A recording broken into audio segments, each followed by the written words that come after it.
네, 오늘 말씀 우리 함께 봉독하도록 하겠습니다. 오늘 말씀 마태복음 13장입니다.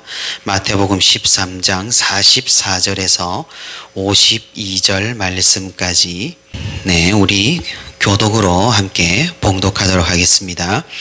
천국은 마치 밭에 감추인 보화와 같으니 사람이 이를 발견한 후 숨겨두고 기뻐하며 돌아가서 자기의 소유를 다 팔아 그 밭을 사느니라.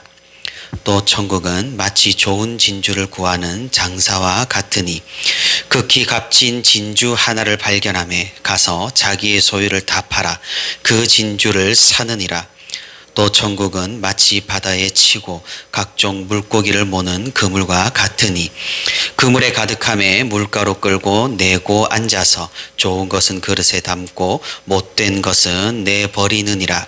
세상 끝에도 이러하리라. 천사들이 와서 의인 중에서 악인을 갈라내어 풀무불에 던져 넣으리니 거기서 울며 이를 갈리라.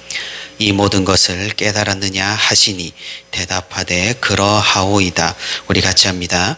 예수께서 이르시되 그러므로 천국의 제자된 서기관마다 마치 새 것과 옛 것을 그 곳간에서 내오는 집주인과 같으니라. 아멘. 네, 사순절 13번째 날 이렇게 새벽에도 주님의 음성을 사모하여서 기도해 오신 성도 여러분 진심으로 환영하고 또 축복합니다. 오늘도 주님의 사랑과 위로가 충만하여 말씀의 은혜를 풍성히 받는 그런 시간이 되기를 소망합니다. 어제 우리는 예수님께서 하신 비유 중 천국에 대한 비유를 살펴보았습니다. 천국은 어떤 곳인가? 또 천국은 과연 지금 어디 있는가? 그리고 천국은 어떻게 오는가? 우리는 꽤나 심각한 질문에 주님께서 해주신 대답을 듣고 또 묵상을 했습니다. 예수님께서는 오늘 말씀에서도 계속해서 천국에 대해서 말씀을 해주십니다. 사랑하는 성도 여러분, 우리는 세상을 살아가면서 얼마나 천국을 기대하고 소망하며 살아가고 있는 걸까요? 시대가 월등히 좋아지고 또 너무나도 살기가 편해진 요즘에도 우리는 여전히 주님 다시 오시는 날, 그리고 하나님의 나라가 온전히 임하는 날, 그리고 주님과 함께할 그 천국을 간절히 소망하면서 살아가고 있는 걸까요? 지난주 중에 저와 아내는 주일학교 전체 신방을 다녀왔습니다.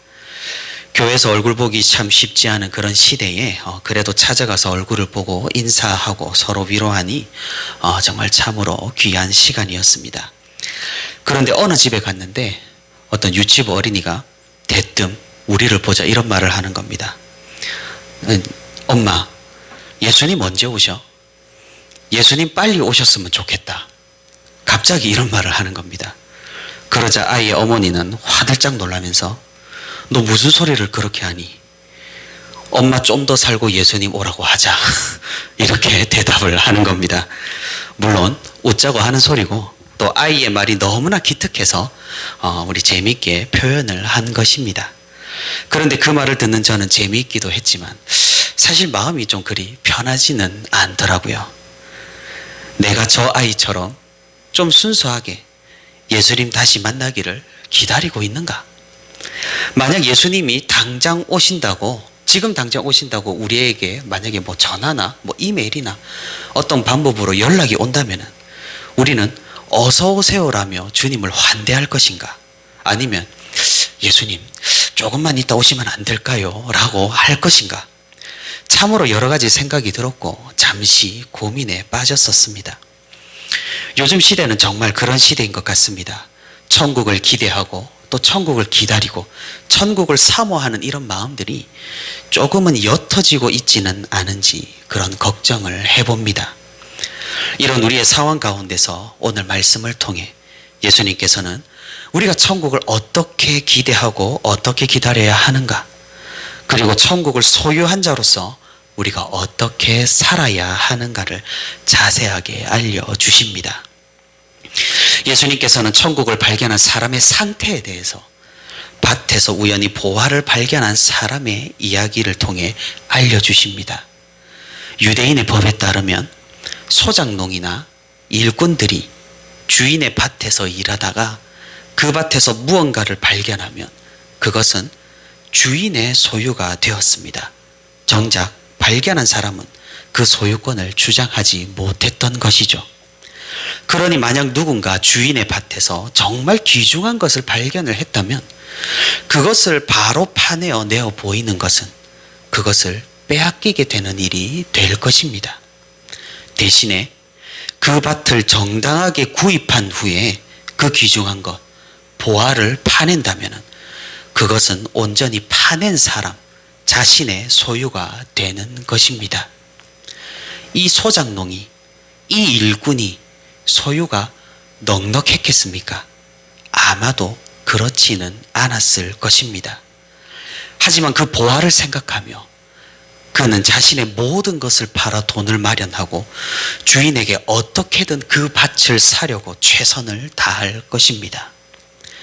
그리고 자신의 재산을 팔고 그 밭을 사는 이 모든 것은 억지로 하는 것이 아니라 그 보화에 대한 기대로 인해서 기쁨으로 자발적으로 하게 될 것입니다. 천국을 발견한 사람도 이와 같다는 말입니다.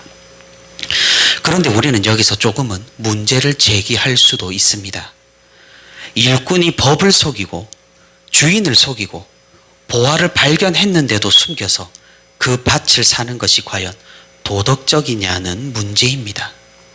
하지만 예수님께서는 이 이야기를 통해, 이 비유를 통해 도덕적인 교훈을 하고자 하신 것이 아님을 우리는 기억을 해야 합니다. 예수님께서는 우연히 천국을 발견하고 그 가치를 알아본 사람이 어떻게 천국을 소유하려는지에 대해서 알려주시는 것입니다. 천국이라는 보화를 진정으로 발견한 사람은 이 천국이 어떤 것보다 귀중한 것임을 아는 사람입니다. 그래서 이 천국만이라도 소유하기 위해서 자신의 대부분을 포기할 수 있는 사람이라는 사실입니다. 예수님께서는 이어서 진주 상인으로 천국의 비유를 말씀해 주십니다. 지금이야 진주 보석이 흔하지만 그 당시 고대 근동에서는 진주는 굉장히 귀한 보석이었습니다. 이 진주의 가치를 알아보는 이 상인은 아마 정말 좋은 진주를 찾아서 평생을 헤매일 겁니다.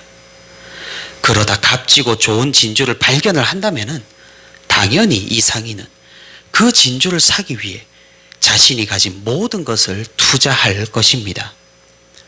천국도 이와 마찬가지라는 거죠. 천국은 우리가 찾을 수 있는 것 중 가장 귀한 보석과 같습니다. 이것을 사기만 한다면 정말이지 대박을 맞는 것과 같다는 것이죠. 그렇다면 우리는 당연하게도 이 천국에 투자를 할 것입니다. 천국을 소유하기 위해 우리의 것들을 기꺼이 포기할 수 있을 것입니다. 사랑하는 성도 여러분, 어떻습니까? 밭에서 우연히 보화를 발견한 사람이든 값진 진주를 찾아 헤매이다 좋은 진주를 만난 상인이든 그들은 그것을 소유하기 위해 최선을 다했고 또 기쁨으로 이 모든 일을 행했습니다. 마찬가지입니다. 천국을 우연히 발견한 사람이든 천국을 찾아 헤매다가 진리를 발견하여 천국을 만난 사람이든 정말로 천국을 만난 사람은 이 천국을 소유하기 위해 최선을 다할 것이고 그리고 기쁨으로 이를 소유하며 기다리며 기대를 할 것입니다. 무슨 말입니까? 예수님께서 하신 이 두 비유는 죄인된 우리가 하나님과 평화를 맺을 수 있는 유일한 길을 발견하는 그 기쁨에 대해서 말씀하고 있는 것입니다. 우리가 그리스도인이 되는 그 기쁨과 행복, 그리고 진정으로 하나님 나라를 갈망하는 소망과 기대에 대해서 이야기를 하고 계시는 것입니다. 우리가 여기에서 한번 우리 자신을 진지하게 돌아보기를 원합니다. 과연 우리에게 이 비유에 나온 사람들과 같은 그런 기쁨과 기대가 있는가 말입니다. 과연 우리에게 이 세상보다 비교할 수 없는 그 천국을 정말로 천국으로 생각하고 있는가 말입니다. 어제도 말씀드렸다시피 우리가 신앙생활을 하다 보면 정말이지 법보다 주먹이 가깝다고 천국보다 우리의 급급한 사정이 더욱 크게 다가올 때가 있습니다. 천국보다 이 세상의 필요가 더 중요해 보일 때도 있고 천국보다 이 세상의 것들이 좋아 보일 때도 있습니다. 천국은 너무나 먼 것 같고 나와는 지금 별로 상관없는 것 같고 그리고 어쩌면 우리가 이미 떼놓은 당상이라고 생각하는지도 모르겠습니다. 우리는 조금은 심각하게 생각해야 할지도 모르겠습니다. 바로 뒤이어서 예수님께서는 그물에 대한 비유를 말씀을 하시면서 알곡과 가라지 비유와 비슷한 의인과 악인을 결국 하나님께서 갈라놓으시는 심판을 행할 것이라고 말씀을 하고 계십니다. 의인과 악인이 누구입니까? 단순히 착하게 살아서 의인일까요? 아니면 악한 일을 저질러서 악인일까요? 하나님의 기준이 그렇지 않다는 것을 우리는 이미 알고 있습니다. 천국에 대해 깊이 소망하는 자, 천국을 정말로 기대하는 자, 주님께서 보여주시는 그 길을 걷는 자가 바로 의인입니다. 천국에 대해 아무런 관심이 없는 자, 천국은 고사하고 이 세상에 대해서만 열심을 내는 자, 주님 가신 그 길이 아니라 그저 크고 넓고 많은 사람들이 가는 길로 가는 자가 바로 악인입니다. 불행하게도 교회를 다니는 성도들 중에서도 의인과 악인으로 알곡과 가라지로 나누어진다는 사실입니다. 참으로 두려운 말씀이고 참으로 무서운 말씀입니다. 그리고 우리가 이때까지 어떻게 살았든 간에 지금이라도 정신이 번쩍 들게 하는 그런 말씀입니다. 사랑하는 성도 여러분, 우리가 천국을 깊이 소망하는 그런 사람이 되기를 바랍니다. 우리가 천국을 정말로 기대하고 천국을 온전히 임하는 그날, 천국이 온전히 임하는 그날을 학수고대하는 사람이 되기를 소망합니다.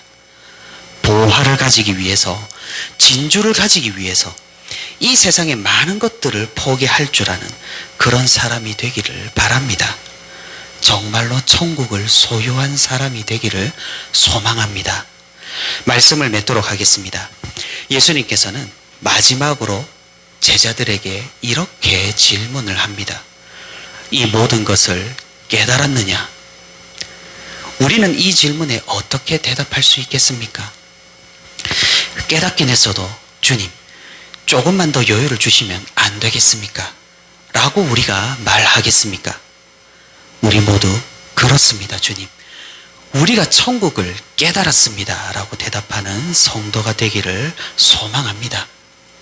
주님께서 알려주신 천국에 대한 진리는 주님께서 말씀하셨듯이 옛것과 새것이 모두 포함된 구약을 넘어 신약을 아우르는 시대를 관통하는 망고의 진리입니다. 이 천국을 소유한 자만이 하나님과 함께 할 수 있습니다. 이 세상 공중권세 잡은 자를 따라 호화롭게 살며 떵떵거리고 살고 종교와 신념을 무시하며 조롱하고 이 세상이 전부인 양 살아가는 그런 사람들은 결국 하나님과 함께하지 못할 것입니다. 마지막이 되어서야 그들은 자신들의 어리석음을 처절하게 깨닫고 후회하게 될 것입니다.